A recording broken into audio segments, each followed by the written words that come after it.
When you know within yourself that there's something you want to do, and I believe that all of us were born with a purpose, that all of us have something that we are supposed to do, that all of us have some goodness within us, and that goodness gives us a responsibility to manifest our greatness. And when you know that, you can feel it in your guts, and you know that you're deliberately operating below your potential. You've gotten comfortable. You stop expanding, you stop stretching, you stop challenging yourself. Let me share something else with you. Not only is it possible for you to have your dream, but it's necessary. It's necessary that you have it, that you work on it, that you develop yourself, that you go for what is yours in the universe. I was in my comfort zone. I was doing just enough to get by. I was working on a job. They paid me just enough to keep me from quitting, and I worked just hard enough to keep from getting fired. How many know people like that? Blink your eyes and you understand what I'm talking about. I was pogged. I knew I could do more. But when my mama died, it took something out of me. When I went through a divorce, it took something out of me. When my best friend died, it took something out of me. I paused. And somebody said that life is like an onion. You have to peel it one layer at a time. And sometimes you cry. Life's going to happen to you when you have a dream. You're going to get slapped around. And don't take it personal. Don't ask, why did this have to happen to me? Why not you? Who would you suggest? You want to give us some names, some email addresses? And don't tell everybody. 80% don't care, and 20% glad it's you. It's called life. Suck it up and move on. Get over it.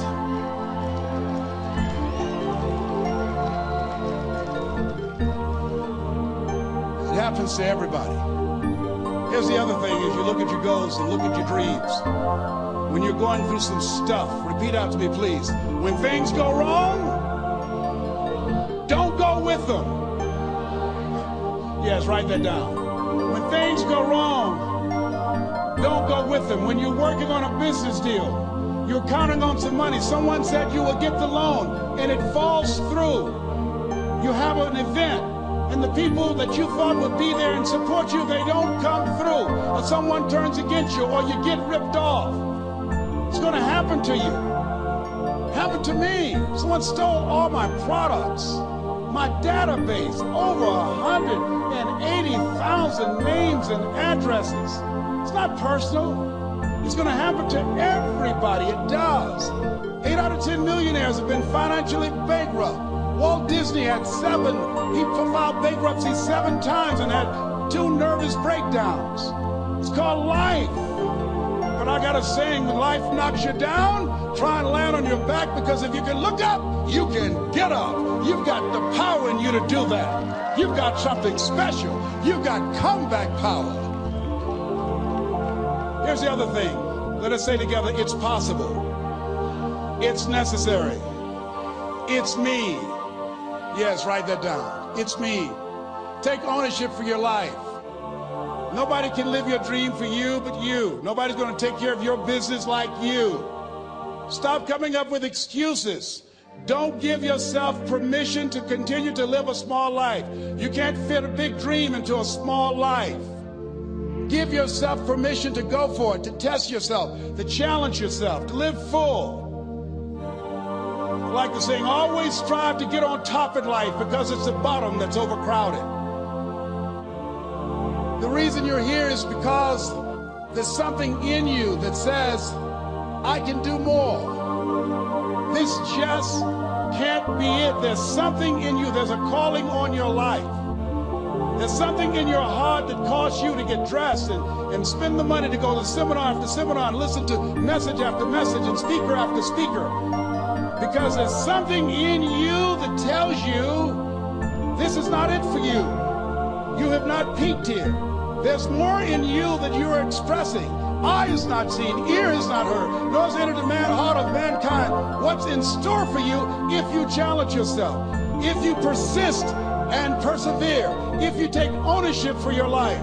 George Bernard Shaw said the people that make it in this life, they look around for the circumstances that they want, and if they can't find them, they create them. Create what you want. You have the power in you to do more than you can ever begin to imagine, to control your destiny, to make a difference in our children, to make a difference on the planet, to make an impact. Let us say together, it's me. Let us say together, it's hard. Say it like you know it. Say it's hard. Ladies and gentlemen, it's hard. There are people who have seen their retirements taken away from them by the corporations that they work for. They were within 2 or 3 years of retiring, and they had it taken from them. The #1 entrepreneurs in this country now are senior citizens. The #1 employer, #2, McDonald's and Walmart. And there's nothing wrong with those jobs.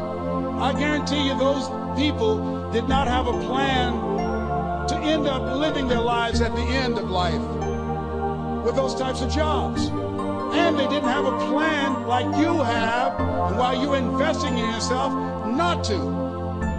And it's hard. There are people making choices between purchasing prescription drugs or paying for gas or a mortgage note. It's hard when you're working on a job for 20 years, 30 years, give them some good years, and then they come in and tell you, we've downsized. In other words, you're fired. And then you have to start all over again. How many of you know it's hard? Raise your hands, please. It's hard.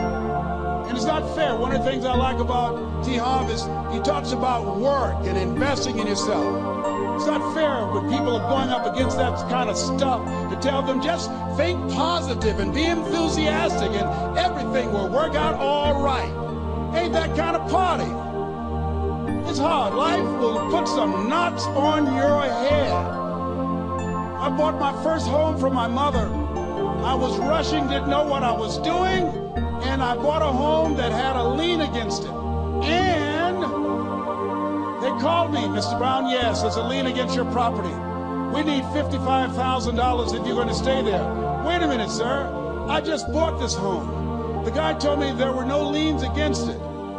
I'm not the one that owe you the money. You should have checked that out, Mr. Brown. Come on. I called my attorney. We followed up. Yes, Les, there's a lien against the property. But he told me there were no liens. He lied, obviously. Oh, my God. He told me he wanted to help me because he admired the fact that I was buying this home for my mother and that he was adopted, and he identified with me. Les, he suckered you. He played you, man. So what? Well, would they take payment arrangements? What about $5,000 a month? They want all the money, Les. They want all the money, or you're going to have to get out. The house is going up for sheriff's sale. Do you have it? No, I don't have it. Can they give me some time? Tell them to give me 3 months, please. Give me 3 months. My mother's in her 70s, man. She has a bad heart. Don't do this to me. This is my dream. Don't do this, man. Please, let me talk to them. Les, I'm talking to their attorney. They don't want to talk to you. I've got to talk to the attorneys. Do you have the money? No. Will they give me 3 months? No. What about 2 months? No, Les. They want the money in 7 days. Oh, my God. Let me call you back. I'm not sure. And I walked the floors thinking, God, how could this happen to me? I got to figure this out. I got to figure this out. It seemed like the days are just ticking off. Thursday, I had to call them and let them know. They called me, Les, do you have the money? No, I don't. Friday, you have to leave. The sheriff will be there. You'll have to leave, Les. They're going to take my house. What about my down payment? You lost it, Les. You lost it. Okay. I got to go, yes. I prayed, Lord, please. If you show me that you're real, if you're really real, you think Paul worked for you, you haven't seen anything. Don't let me lose this house and watch what I'll do for you. I was trying to cut a deal. Have you ever tried to cut a deal? It's amazing how spiritual you get when you get in trouble. You know what I mean? When I was diagnosed with prostate cancer, I was going to bed with the Bible and the Holy Quran and Science of Mind and Joel Goldsmith, everything I could find. I was praying to Jesus, Yahweh, Melchizedek, everybody. I was calling on everybody. It's amazing. And there I was, walking the floor, 3 o'clock in the morning, and I had to go and wake my mother up. I got on my knees and I said, Mama, I said, I need you to wake up. She said, what's wrong, Leslie? I can hear you walking back and forth. I'm not asleep, son. I said, there's something I need to tell you. She said, your eyes are red. Why are your eyes red? Because I feel so stupid now. Why? We got to move tomorrow. Why, Leslie? There's a lien against the property. They want $55,000 and I don't have it. And we're going to be set out tomorrow. We have to go back to Liberty City. So she said, it's okay. I don't like this house anyhow. I said, why? She said, because of my arthritic knees, it hurts my knees when I go up the steps. I said, and why didn't you tell me? Because you were so happy. I just said it because you were happy. I'll live in a shack with you, boy. I love you.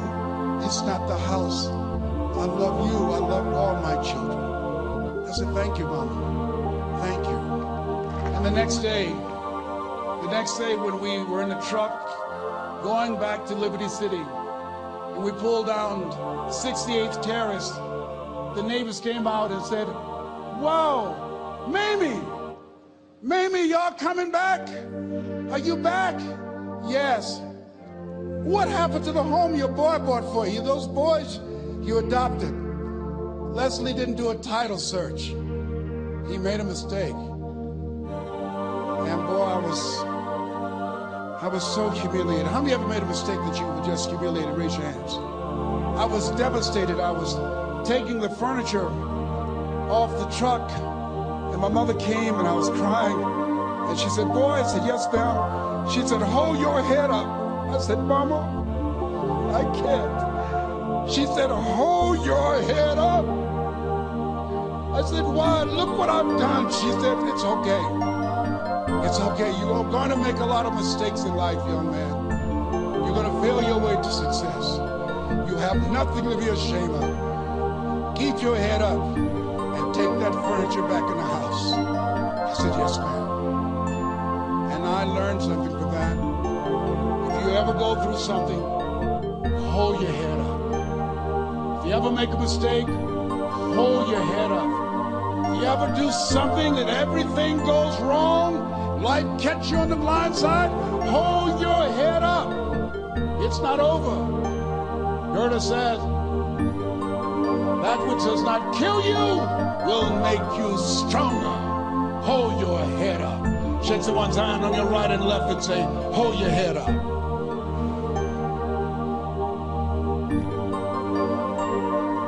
Here's something else, ladies and gentlemen.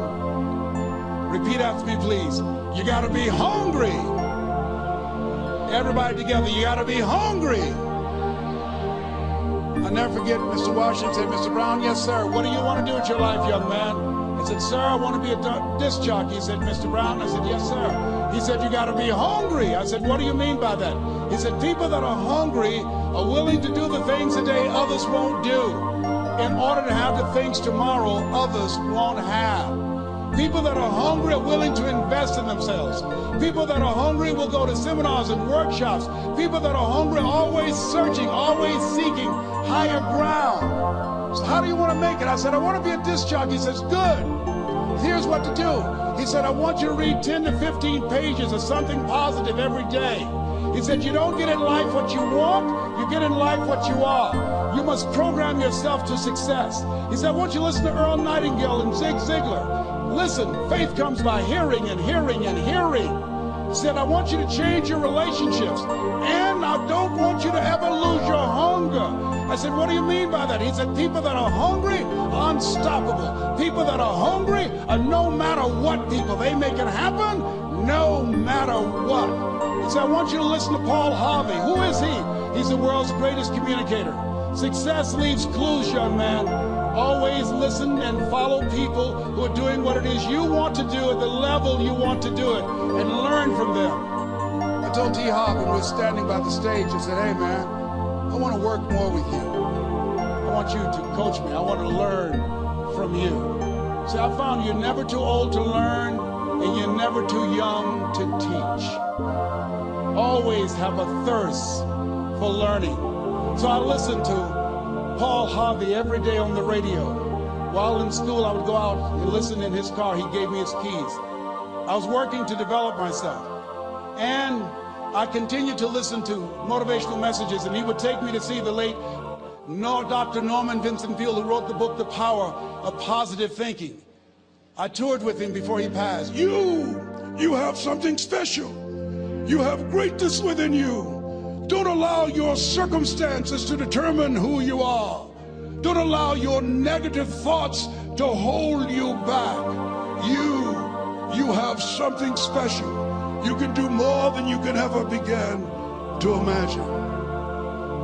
Dr. Peale was an incredible man. I admired him when he spoke. He gave me goosebumps. I can feel him in my heart. And I never forget, we were coming back to the school, and Mr. Washington said, Mr. Brown, yes, sir. When Dr. Peale spoke, you didn't move. When he spoke, you were hanging on every word he needed. When he spoke, we didn't have to tell you to sit down and be quiet. Why? I said, sir, I could feel him when he talked. I felt like he was talking to me, sir. He said, he was. I said, but he doesn't know me, but he was speaking to you. Did you feel him in your heart? I said, yes, sir. He said, most people feel him in their head. If you felt him in your heart, he said, listen to him, sir. Follow him, learn from him. And I would go to seminars and workshops. Anywhere I would find where Dr. Peale was, I would be in the audience. I would drive 200 and 300 miles just to hear him speak. And my dream and vision was to share the stage with him. I thought about it. What is your goal? What is your vision? I want you to hold it in mind. There's some power in that. Because when I became involved in speaking, I never forget, I got a call from Og Mandino, who wrote the book, The Greatest Salesman in the World. He said, Les, I'm stuck in Philadelphia. I need to be in Kankakee. Dr. Norman Vincent Peale is appearing. I can't make it. I heard you're in Chicago. I said, yes, I am. Can you go and open for me?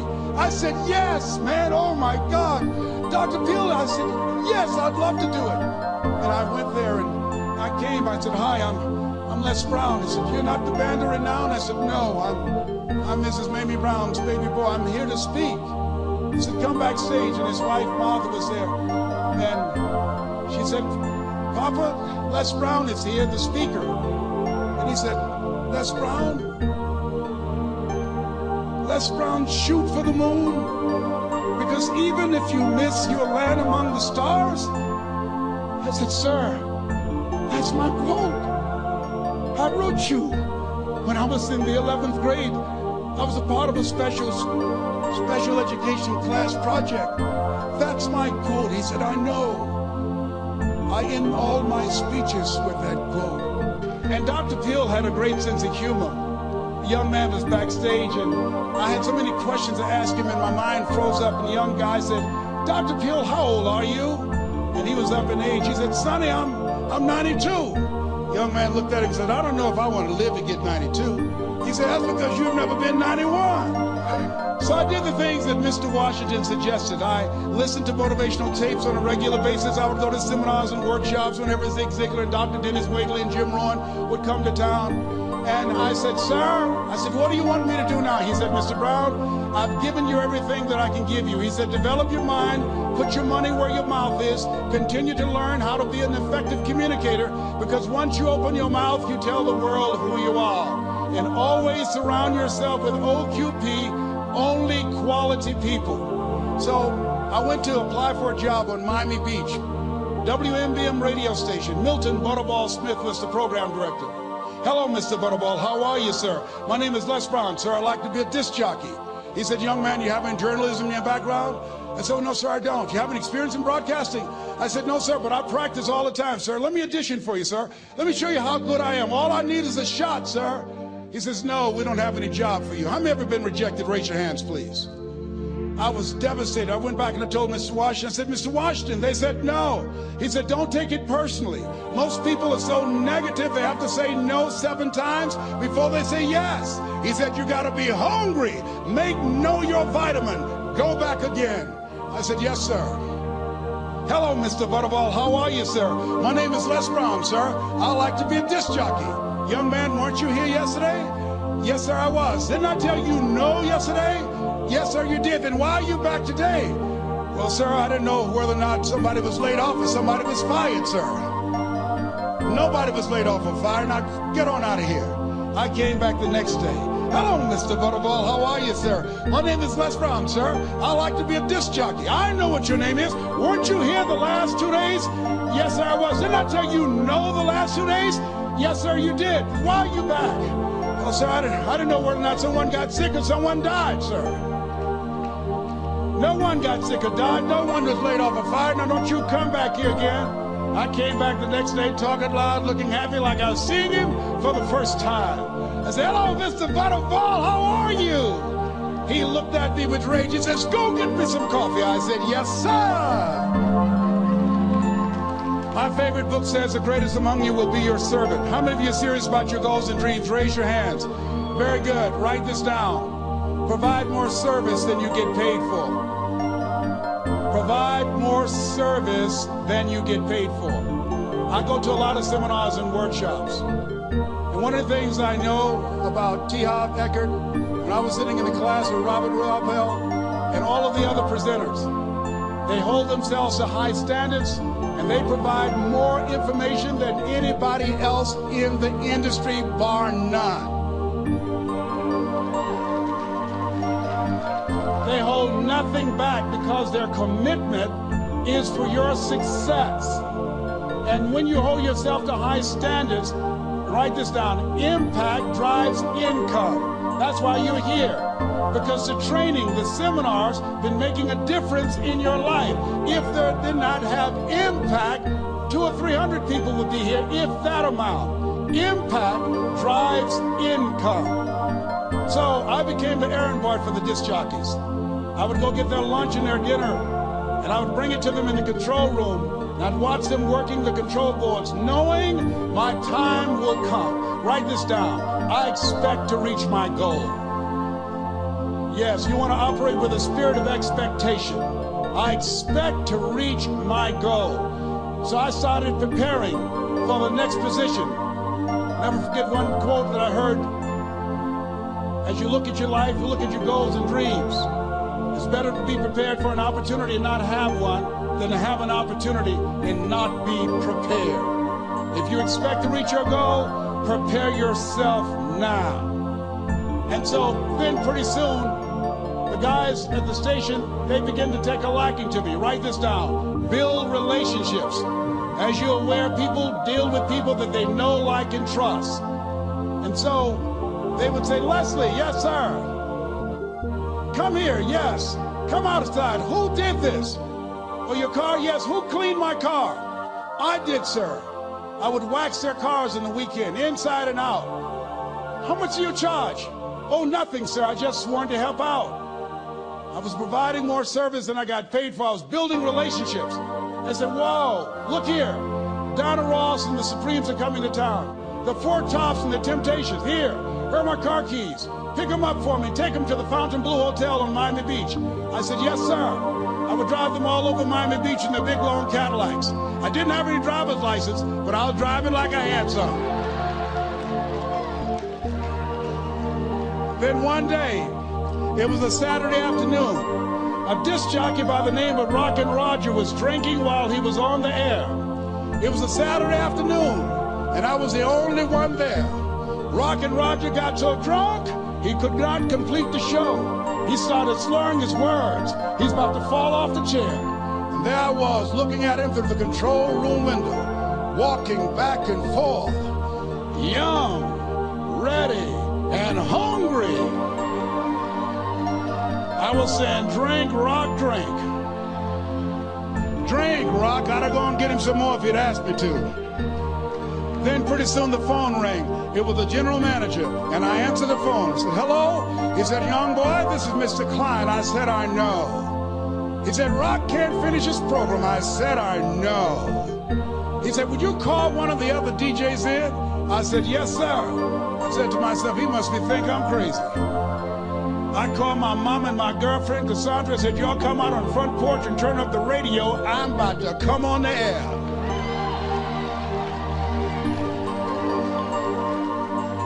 I waited for about 20 minutes, and I called him back. I said, Mr. Klein, I can't find nobody. He said, young boy, you know how to work the controls? I said, yes, sir. He said, go in there and segue the record, but don't say nothing here. I said, yes, sir. I couldn't wait to get old Rock out of the way.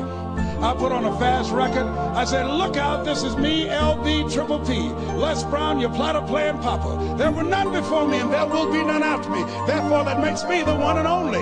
Young and single, love to mingle, certified, bona fide, indubitably qualified to bring you satisfaction and a whole lot of action. Look out, baby, I'm your love man. I was hungry. I was hungry. Get old man a round of applause. I was hungry. I was hungry. You got to be hungry. Shake someone's hand on your right and left all around you and say, you got to be hungry. You got to be hungry. To get those dreams out of your head and step into your greatness, you got to be hungry. To get those ideas, that talent, that gift out of your system, you got to be hungry. To get up off the canvas of life and understand what Willie Jolly meant, that a setback is a setup for a comeback. You gotta be hungry. People that are hungry are willing to do the things today others won't do in order to have the things tomorrow others won't have. How many of you got value out of what you've heard thus far? Raise your hands, please. Very good. I'd like to leave this with you. I don't know what your goals are. I don't know what you want to do. Here's what I know about you. You have greatness within you. Here's what I know about you. I can help you to live full and to die empty. I can show you what I've learned. If anybody told me that I would be doing what I'm doing now, I leave here today, I go to New Orleans and speak there, then I'll be flown to Barcelona. If anybody told me, given my circumstances, born in an abandoned building on a poor section of Miami, Florida, called Liberty City, if both my birth parents stood up and said, hello, son, I would not know either one. Being labeled educable mentally retarded, put back from the 5th grade to the 4th grade, failed again when I was in the 8th grade, no college training. Anybody told me the principles that I would teach you, that they would have the impact that it has had on my life. This Les Brown that you see, I did not know he existed. And I tell you that you have greatness within you. You have the ability to do more than you can ever begin to imagine. Come into the room with me. And I guarantee you your life will never be the same again. I like to leave this with you. I don't know what your goals are. Mine is to find a cure to autism. Mine is to find a cure to breast cancer and to prostate cancer. Mine is to work with our youth and to reduce the recidivism rate in our prisons and help young people learn how to become an asset to our society rather than a liability. Mine is to train speakers to become great communicators, to speak from their heart, not their heads, and teach them how to impact and create a new conversation so people can see the possibilities of life and overcome the possibility of blindness that held me hostage for 14 years. I don't know what your goals are, but here's what I know about you, and I don't know you. You've got greatness within you. And I like to leave this with you, something my mother used to love to hear me say. Leslie, yes ma'am, mama. Say that thing for me, boy, that makes me feel good. I dedicate this to you, to the greatness in you, and to the dream that you showed up on the planet to produce. And it's simply this. If you want a thing bad enough to go out and fight for it, to work day and night for it, to give up your time, your peace, and your sleep for it, if all that you dream and scheme is about it, and life seems useless and worthless without it, and if you gladly sweat for it and fret for it and plan for it, and lose all your terror of the opposition for it, and if you simply go after that thing that you want with all of your capacity, strength and sagacity, faith, hope, and confidence, and stern pertinacity,